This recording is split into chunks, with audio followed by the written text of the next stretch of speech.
Masa për të kufizuar çmimet dhe marzhat e vendosura nga qeveria skadon sot.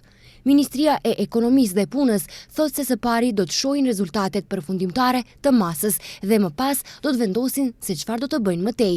Derisa nga ministria thonë se masat kanë dhënë rezultate, Lidhja Socialdemokrate i ka vlerësuar si truke marketingu dhe lëvizje të përkohshme që nuk kishin efekt real.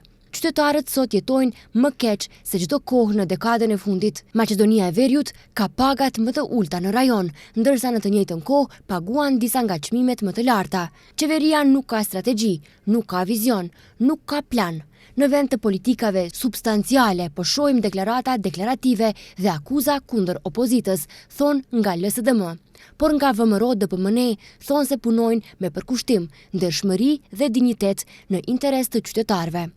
VMRO-DPMNE mori përsipër përgjegjësinë për të udhëhequr qeverinë në një gjendje jashtëzakonisht të keqe, të lënë nga udhëheqja e mëparshme qeveritare. LSD-ja la shkatërim në vend në çdo fushë, pasoi një punë intensive dhe mundimshme. Rënja e lirë e ekonomisë u ndalua dhe duke përdorur të gjitha burimet e disponueshme, filloi ringjallja e saj, pagat dhe pensionet u rritën, thonë nga VMRO-DPMNE. Qëndrimi i autoriteteve është se nëse çmimet rriten përsëri, do të pasojnë masa të reja.